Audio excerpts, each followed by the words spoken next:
എറണാകുളം ബസലിക്കയിൽ വിമതന്മാർ വാഴ്ത്തിയ തിരുവോസ്തി കൊണ്ട് വീണ്ടും വീണ്ടും 16 തവണ ബലിയർപ്പിച്ച 16 മണിക്കൂർ നീണ്ട സമര കുർബാനയിൽ മുഴുവൻ സമയവും തങ്ങളുടെ ആജ്ഞാ നിവർത്തികളായ അൽമായ ഗുണ്ടകളെ കൊണ്ട് പരിശുദ്ധ കുർബാന അർപ്പിക്കുന്ന ബലിപീഠത്തിന് ചുറ്റും നിന്ന് പച്ചത്തെറി വിളിക്കുന്നത് ഉൾപ്പെടെയുള്ള നിന്ദാപമാനങ്ങൾക്കാണ് ലോകം സാക്ഷിയായത്.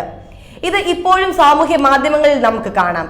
പരിശുദ്ധ കുർബാനയെ ഇത്രമാത്രം വൈദികർ തന്നെ അപമാനിച്ചിട്ട് സഭയുടെ കാനൻ നിയമപ്രകാരം ഒരു നടപടികളും എടുക്കാതിരിക്കുന്ന സഭാ നേതൃത്വത്തോട് പുച്ഛം മാത്രമേ വിശ്വാസികൾക്ക് ഇപ്പോൾ തോന്നുന്നുള്ളൂ.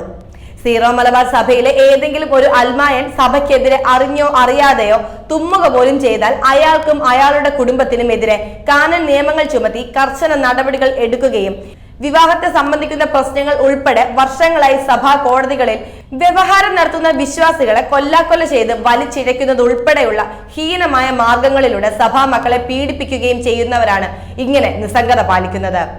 പക്ഷെ പരിശുദ്ധ കുർബാനയ്ക്കെതിരെ ആഭാസതരങ്ങൾ കാണിച്ച എറണാകുളം അങ്കമാലി അതിരൂപതയിലെ വിമത ഗുണ്ട വൈദികർക്കെതിരെ ചെറുവിരൽ പോലും അനക്കാൻ മടിക്കുന്ന ഈ സഭാ നേതൃത്വം ഒന്നടങ്കം രാജിവെക്കുകയാണ് ചെയ്യേണ്ടത്. സഭയുടെ പരിശുദ്ധമായ ആരാധനാക്രമത്തെ സംരക്ഷിക്കാൻ കഴിവില്ലാത്ത മെത്രാൻ സിനഡ് പ്രത്യേകിച്ച് പരിശുദ്ധ സിംഹാസനം നിഷ്കർഷിച്ചിട്ടും അത് അനുസരിക്കാതെ വിമത ഗുണ്ടകൾക്കെതിരെ നടപടികൾ എടുക്കാതെ ഇരിക്കുന്ന മേജർ ആർച്ച് ബിഷപ്പ് ഉൾപ്പെടെയുള്ള സഭാ നേതൃത്വം ഒരു നിമിഷം പോലും ആ പദവിയിൽ ഇരിക്കാൻ യോഗ്യരല്ല. സീറോ മലബാർ സഭയ്ക്ക് നൽകിയ സ്വതന്ത്ര അധികാരം പരിശുദ്ധ സിംഹാസനത്തെ തിരിച്ചേൽപ്പിച്ച് മാന്യമായി ഇറങ്ങി പോവുകയാണ് വേണ്ടത്.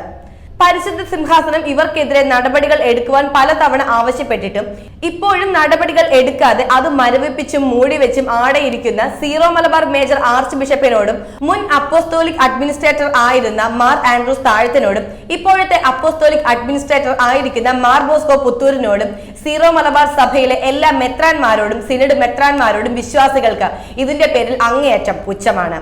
സഭയുടെ യഥാർത്ഥ അപ്പോസ്തോലിക പാരമ്പര്യം പിന്തുടരേണ്ട മെത്രാന്മാർ വാസ്തവത്തിൽ ഇപ്പോൾ അരാജകത്വത്തിന്റെ അപ്പോസ്തോലന്മാരായി തീർന്നിരിക്കുന്നു. പരിശുദ്ധ കുർബാനയെ 16 മണിക്കൂർ അപമാനിച്ചവരും ഇപ്പോഴും പരിശുദ്ധ കുർബാന സമരമാർഗമായി വൈരാഗ്യത്തോടെയും വിദ്വേഷത്തോടെയും കണ്ടുകൊണ്ട് നിയമവിരുദ്ധമായ ജനാഭിമുഖ കുർബാന അർപ്പിക്കുന്നതിലൂടെ ഇവർ ചെയ്തു കൂട്ടുന്നത് പരിശുദ്ധ കുർബാനയോടുള്ള നിരന്തരമായ നിന്ദാപമാനങ്ങളാണ്. ഇതിനെ പ്രോത്സാഹിപ്പിക്കുന്ന നടപടികൾ മാത്രമാണ് സഭാ നേതൃത്വം ഇപ്പോൾ ചെയ്തുകൊണ്ടിരിക്കുന്നത്. സഭയോടൊപ്പം നിൽക്കുന്ന വിശ്വാസികളെ പൊട്ടന്മാരാക്കുക എന്നുള്ളതാണ് നിങ്ങളുടെ നിലപാട്. യഥാർത്ഥത്തിൽ പിശാചിന്റെ അപ്പോസ്തോലന്മാരെ തീരുന്നതിൽ നിന്ന് നിങ്ങൾ സീറോ മലബാർ സഭാ സിനഡ് മെത്രാന്മാർ എത്രയും പെട്ടെന്ന് പിന്തിരിയണം. സീറോ മലബാർ സഭയുടെ മേജർ ആർച്ച് ബിഷപ്പ് ആയിരിക്കുന്ന സഭയുടെ തലവനും പിതാവുമായ മാർ റാഫേൽ തട്ടിൽ മെത്രോപൊലീത്ത ഈ വിഷയത്തിൽ കൈകഴുകി തനിക്ക് ഉത്തരവാദിത്തമില്ലെന്ന് പറയുന്നതും ലിറ്റർജി സംബന്ധമായ എല്ലാ കാര്യങ്ങളും പേപ്പൽ ഡെലിഗേറ്റ് ഒക്കെയും അപ്പോസ്തോലിക് അഡ്മിനിസ്ട്രേറ്ററുടെയും തലയിലിട്ട് മാറി നിൽക്കുന്നതും അങ്ങേയറ്റം ദൗർഭാഗ്യകരമാണ്. ഒരു സ്വതന്ത്ര സഭയുടെ തലവനും പിതാവിനും ഇതെങ്ങനെ പറയാൻ സാധിക്കും എന്നത് വിശ്വാസികളെ അമ്പരപ്പെടുത്തുന്നു.